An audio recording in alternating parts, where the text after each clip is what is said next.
السلام علیکم ورحمۃ اللہ وبرکاتہ۔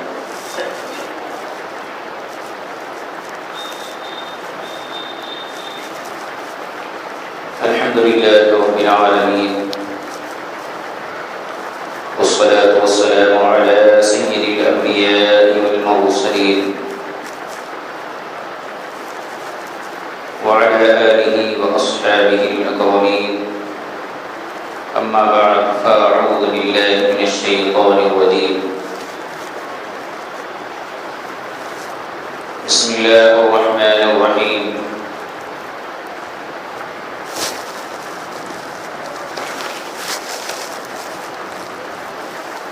قال الذي عنده علم من الكتاب أنا آتيك به قبل أن يرتد إليك طرفك، صدق الله المولى العظيم وبلغنا رسوله النبي الأمين الكريم، ونحن على ذلك من الشاهدين والشاكرين، والحمد لله رب العالمين۔ قال الله تبارك وتعالى في عظمة نبيه الكريم: إن الله وملائكته يصلون على النبي يا أيها الذين آمنوا صلوا عليه وسلموا تسليما، اللهم صل على سيدنا وشفيعنا ونبينا وحبيبنا وكريمنا ورؤوفنا ورحيمنا محمد وآله وأصحابه أجمعين۔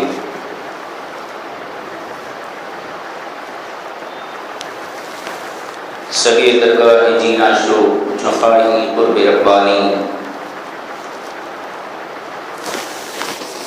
سگے درگاہ جینا شو چخائی قرب ربانی، کہ بر شیران شرف باشد سگے درگاہ جیلانی۔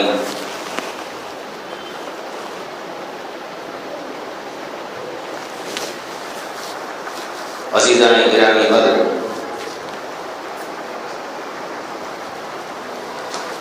قرآن مجید فرقان حمید سورہ نمل سے آیت مبارکہ کا حصہ میں نے تلاوت کیا۔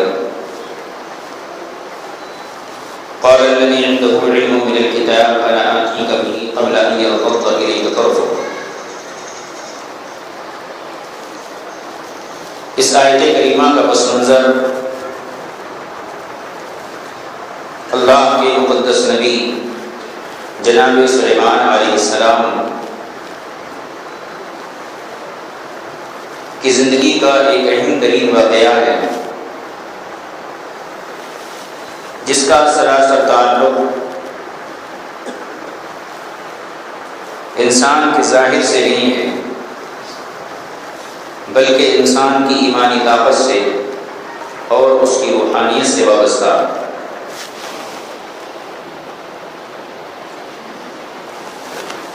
جناب سلیمان علیہ السلام کو اللہ تعالیٰ انسانوں پر، جنات پر، پرندوں پر، ہواؤں پر حکومت عطا کیا تھا،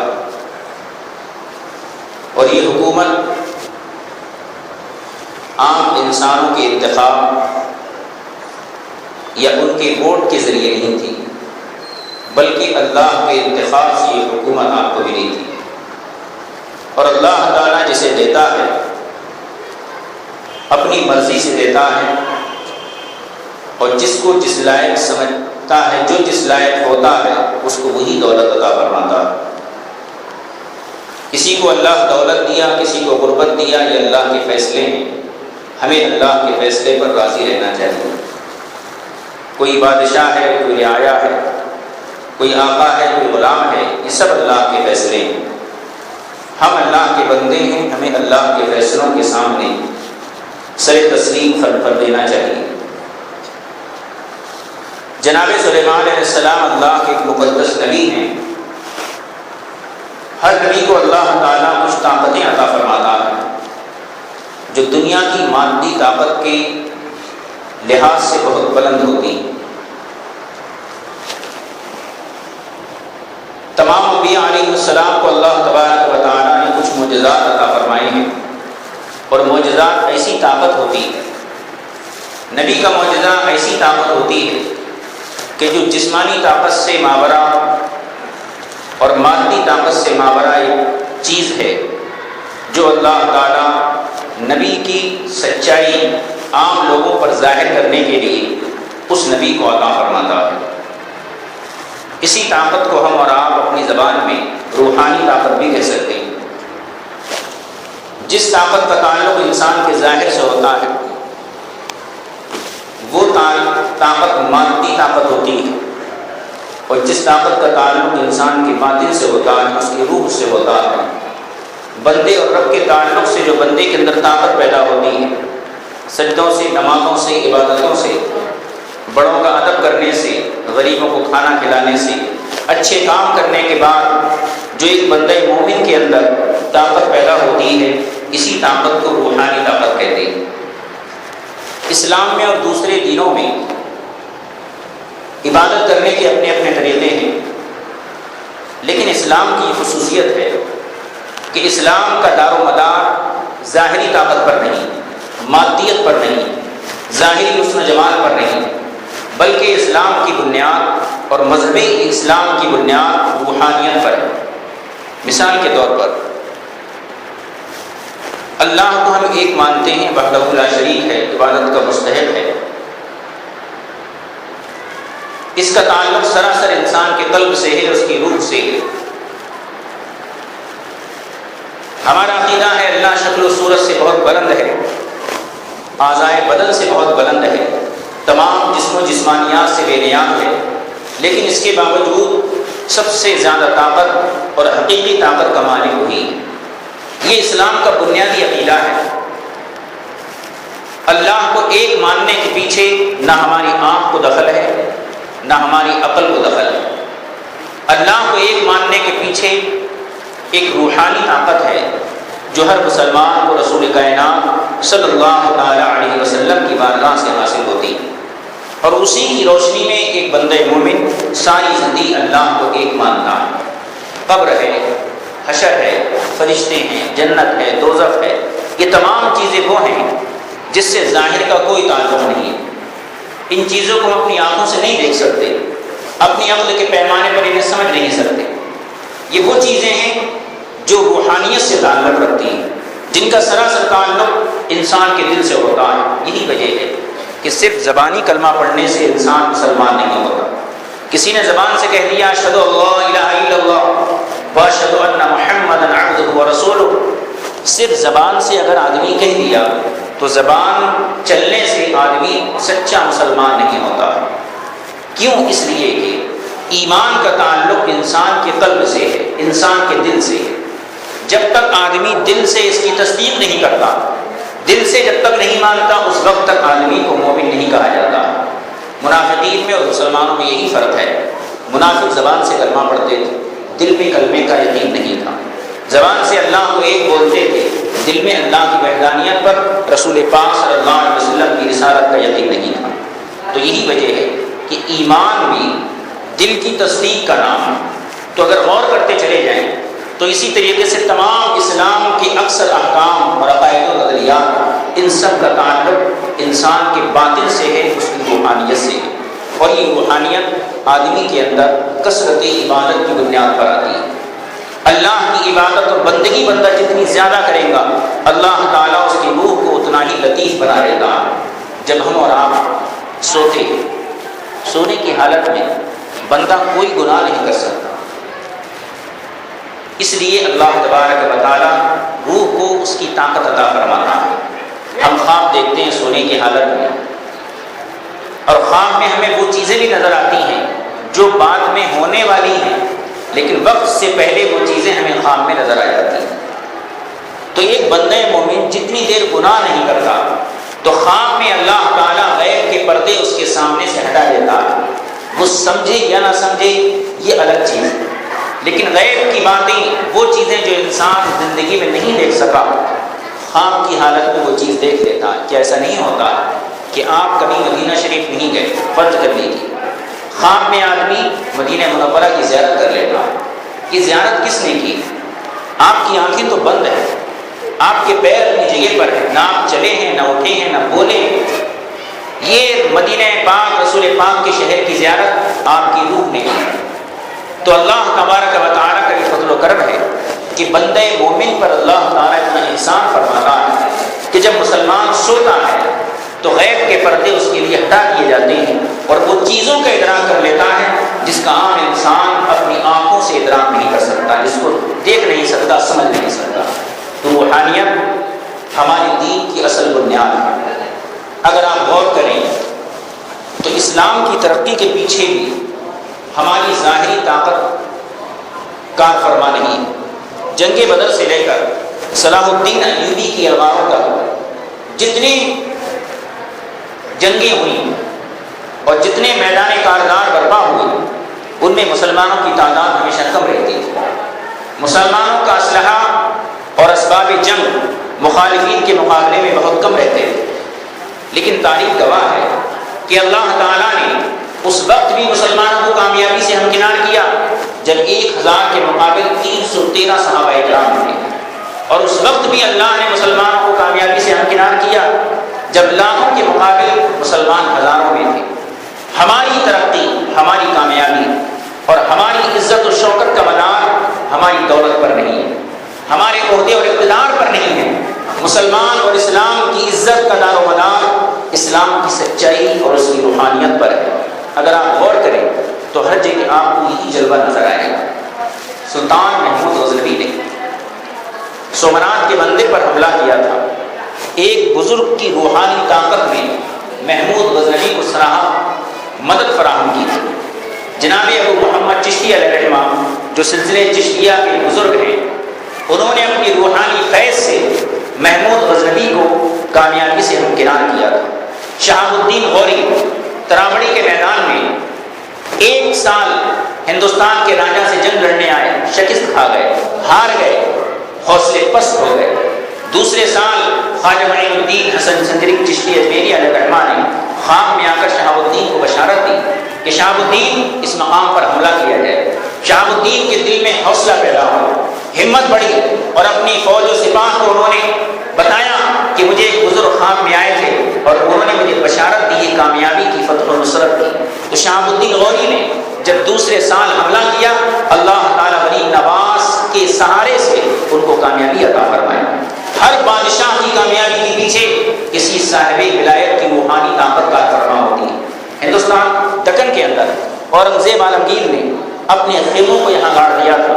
تیز ہوائیں چلی، آندھی طوفان آئے، خیمے اڑ گئے اور اورنگزیب عالمگیر حیران پریشان ہو گئے کہ میں اتنا زبردست پیسادار ہوں، میں بادشاہ ہوں، یہ اللہ کی طرف سے ایک اطلاع ہے کہ تم اس قلعے کو فتح نہیں کر سکتے ہو۔ لیکن سپاہیوں نے بتایا حضور آپ کے لشکر میں تو ایسے اللہ والے ہیں کہ اتنی تیز آندھیوں میں ان کے خیموں میں چراغ روشن ہیں، چراغ جل رہے ہیں، وہ قرآن کریم کی تلاوت کر رہے ہیں۔ بادشاہ خود ان خیموں میں حاضر ہوا اور ان کے قدموں پہ سر رکھ کر اس نے کہا کہ ایسے اللہ والے اگر میرے لشکر میں ہیں تو مجھے ناکامی نہیں ہو سکتی، مجھے اللہ کامیابی عطا فرمائے گا۔ یہ 2 بزرگ تھے جن کو ہم اور آپ یوسفین شریفین کے نام سے پہچانتے ہیں۔ ان 2 بزرگوں نے اورنگزیب عالمگیر کو کامیابی عطا فرمائی کہ انہوں نے یہاں پر حملہ کیا اور کامیابی سے ہمکنار ہو گئے۔ ہر بادشاہ، مسلمان بادشاہ کی کامیابی کے پیچھے کسی اللہ والے کی روحانیت کا ضرور کچھ نہ کچھ حصہ ہوتا ہے۔ لیکن حیرت یہ ہے کہ آج ہمارے زمانے میں کلمہ پڑھنے والے لوگ روحانیت کا انکار کرنے لگے۔ اسلام کی بنیاد ہی روحانیت پر ہے، ہمارے دین کا دار و مدار روحانیت پر ہے۔ اگر روحانیت کو نکال دیا جائے تو دین میں کیا بچتا؟ ساری چیزیں روحانی ہیں، ہر چیز روحانی ہے۔ اللہ تبارک و تعالیٰ نے جو دین ہمیں دیا ہے، اس کے اصول و ضوابط، اس کے نظریات اور اس کے عقائد کے ماننے کے پیچھے صرف ایک روحانی تعلق ہے جو ہر بندے کو اپنے رب سے ہوتا ہے اور ہر امتی کو اپنے نبی سے ہوتا ہے۔ عزیزان محترم، روحانی طاقت کے حوالے سے میں آپ کو اسلامی تاریخ کا ایک ورق آپ کے سامنے رکھتا ہوں۔ بغداد کی تباہی اور بغداد میں مسلمانوں پر جو ظلم و ستم کیا گیا، یہ شہر پاک ہے، حضور سرکار وسع پاک رضی اللہ تعالیٰ عنہ، اس کو بغداد معلیٰ بھی کہتے ہیں۔ اس شہر کے اندر ہلاکو کی فوجوں نے جو تباہ و بربادی کی، جو مسلمانوں کو قتل عام کیا، وہ آج بھی تاریخ کے اندر موجود ہے۔ ہلاکو خان نے اپنی فوج کے ذریعے مسلمانوں کا اتنا قتل عام کیا تھا، اتنا قتل عام کیا تھا، اور مسلمانوں کا جو اسلامی اثاثہ تھا، جو اسلامی کتابیں تھیں، جو ہماری دینی کتابیں تھیں، علم کا مرکز تھا اس زمانے میں بغداد، علماء کے پاس کتابیں تھیں، علمی اثاثہ تھا، ان کتابوں کو دریائے دجلہ میں بہا دیا گیا۔ تو فرماتے ہیں، تاریخ نویس لکھتے ہیں کہ دریائے دجلہ میں پانی کی جگہ روشنائی کی جو تحریک کی جاتی ہیں کتابیں، وہ سیاہی بہتی تھی۔ اور مسلمانوں کے قتل عام کا یہ منظر تھا کہ اس ظالم ہلاکو خان نے مسلمان شہیدوں کی کھوپڑیوں کا مینار بنانے کے بعد اس کے اوپر شراب کا پیالہ رکھ کر شراب پی تھی۔ یہ ظلم کیا تھا بغداد کے اندر، حضور سرکار غوث پاک رضی اللہ تعالیٰ عنہ کے شہر کے اندر۔ یہ ظلم کی داستان دنیا جانتی ہے، لیکن زمانے نے پلٹا کھایا، زمانہ بدلا، اور اللہ تبارک و تعالیٰ نے اپنے ولیوں کو طاقت عطا فرمائی۔ اسی ہلاکو خان کا پوترا الغو خان 90,000 کی فوج لے کر مدینہ منورہ اور مکہ معظمہ پر حملہ کرنے کے لیے چلا۔ ہلاکو خان مر چکا تھا، ہلاکو خان عذاب میں گرفتار تھا۔ اس کے پوترے کے دماغ میں یہ غرور تھا کہ میرے دادا نے اسلامی علم کے مرکز کو تباہ کیا تھا، بغداد میں بسنے والے مسلمانوں کو تباہ کیا تھا اور اسلامی اثاثے کو تباہ کیا تھا۔ میں اسی ہلاکو کا پوترا ہوں، میں اسلامی مرکز پر حملہ کروں گا۔ مکہ معظمہ پر، خانہ کعبہ پر حملہ کرنے کے ارادے سے الغو خان 90,000 کی فوج لے کر جب چلا تو بغداد کے صحرا میں، شہر بغداد کے باہر اس نے اپنے لشکر کو پڑاؤ ڈالنے کا حکم دیا۔ پورا لشکر خیمہ زن ہوا۔ صبح کا وقت تھا، الغو خان اپنے کتے کو روٹی کا ٹکڑا کھلا رہا تھا۔ اچانک اس کو اذان کی آواز بغداد کی فضاؤں میں بلند ہوتی ہوئی سنائی دی۔ اس نے ایک فوجی دستے کو فوراً بھیجا کہ جاؤ دیکھو، اس شہر کو تم نے تباہ کر دیا تھا، یہاں کے مسلمانوں کو ہم نے مار ڈالا تھا، آج یہ اللہ کی آواز کہاں سے آ رہی ہے؟ جاؤ دیکھو کون ہے۔ ایک فوجی دستہ پہنچا تو انہوں نے دیکھا کہ چند مسلمان ہیں جو اپنے رب کی عبادت کر رہے ہیں۔ 15 مسلمانوں کی یہ جماعت تھی جس کے امام حضور سرکار غوث پاک رضی اللہ تعالیٰ عنہ کی نسل پاک کے شہزادے تھے شیخ شرف الدین علیہ الرحمہ۔ وہ نماز پڑھا رہے تھے، باقی مسلمان ان کے پیچھے نماز پڑھ رہے تھے۔ نماز سے فراغت کے بعد الغو خان کی فوجی دستے نے کہا کہ ہمارے سردار نے تمہیں طلب کیا ہے، فوراً ہمارے بادشاہ کے حضور حاضر ہو جائیے۔ حضور غوث پاک کی اولاد اور آپ کے اصحاب، آپ کے ساتھ رہنے والے چند مریدین بادشاہ کے پاس گئے۔ وہ ایسا ظالم بادشاہ تھا، اس کے سامنے آپ پہنچے، آپ نے پوچھا مجھے کیوں طلب کیا گیا ہے؟ اس نے کہا کہ تم کیا کر رہے تھے؟ آپ نے فرمایا ہم اپنے معبود کی عبادت کر رہے تھے، ہم اللہ کی عبادت کر رہے تھے۔ اس نے پوچھا اللہ کون ہے؟ آپ نے فرمایا ہمارا اللہ وہ ہے کہ جس نے تجھ جیسے مغرور بادشاہ کے دل میں ایک کتے کی محبت کو ڈالا ہے، تو ظالم کے دل میں ایک کتے کا پیار ڈالا ہے، وہی ہمارا پروردگار ہے۔ الغو خان نے غصے میں آ کر ٹکڑا پھینک دیا اور شیخ کے چہرے کو دیکھتا رہا۔ نظر مل گئی اور رسول پاک صلی اللہ علیہ وسلم کے اس غلام نے اور حضور غوث پاک رضی اللہ تعالیٰ عنہ کے شہزادے نے نظر بھر کے الغو خان کو دیکھا، دل کی دنیا بدلنے لگی۔ اسی الغو خان نے کہا ہاتھ بڑھائیے، میں آپ کے ہاتھ پر آپ کا دین قبول کرتا ہوں۔ کلمہ پڑھا اور مسلمان ہو گیا۔ عزیزان گرامی، آپ ذرا سوچیے، جس کے دادا نے ہزاروں مسلمانوں کو شہید کیا، جس نے اسلامی تہذیب کو ملیمین کیا، اس کا پوترا کسی نیک مقصد کے لیے نہیں چلا تھا، کسی اچھے کام کے لیے نہیں چلا تھا، خانہ کعبہ پر حملہ کرنے نہیں چلا تھا، لیکن ایک اللہ کے ولی کی روحانی طاقت کا عالم یہ ہے کہ جو آدمی اپنے وطن سے شرک لے کر چلا تھا، خانہ کعبہ پر حملہ کرنے چلا تھا، ایک ولی کی روحانی طاقت نے اس کی دنیا بدل دی۔ وہ اب زیارت کرنے جاتا ہے، خانہ کعبہ کا حج کرنے جاتا ہے۔ ڈاکٹر اقبال کہتے ہیں مل گئے پاسباں کعبے کو صنم خانے سے، ہے آیا فتنہ تاتار کے افسانے سے، جس تاتاری قوم نے اسلام کو تباہ کیا تھا، مسلمانوں کو شہید کیا تھا۔ یہ اللہ کی شان ہے کہ انہی میں اللہ تعالیٰ نے ایک ایسے ولی کو بھیجا جو غوث پاک کی اولاد سے تھا، اور اس ولی کی ایک نگاہ نے الغو خان کی دنیا بھی بدل دی، اس کی آخرت بھی بدل دی۔ اس کو روحانی طاقت بولتے ہیں۔ آج وہابی اس طاقت کا اقرار نہیں کرتے، اس طاقت کا انکار کرتے ہیں، جبکہ ہماری تمام فتوحات، ہماری ترقیاں اور ہماری عزت کے پیچھے یہی ہماری روحانی طاقت کار فرما ہوتی ہے۔ اور عزیزان محترم، اللہ والوں کو اللہ تعالیٰ ایسی طاقت عطا فرماتا ہے کہ عام انسان کی نظر میں وہ عام انسان دکھتے ہیں، ایک فقیر نما لباس پہنتے ہیں، لیکن اللہ کی بارگاہ میں ان کی یہ شان ہوتی ہے کہ حضور اکرم صلی اللہ علیہ وسلم نے ارشاد فرمایا رب اشعث اغبر مدفوع بالابواب، کچھ ایسے لوگ ہوتے ہیں جن کے لباس پراگندہ ہوتے ہیں، جن کے بال تمہاری طرح آراستہ نہیں ہوتے ہیں، جن کا ظاہری لباس تمہاری طرح قیمتی نہیں ہوتا مگر ان کے دل اتنے پاکیزہ، ان کی روح اتنی لطیف ہوتی ہے اور اللہ کی بارگاہ میں ان کا یہ مقام ہوتا ہے اگر وہ کسی بات پر قسم اٹھا لیں اے اللہ یہ کام ہونا چاہیے تو اللہ تعالیٰ انہیں رد نہیں کرتا ہے، ان کی بات کو اللہ تعالیٰ پورا فرماتا ہے۔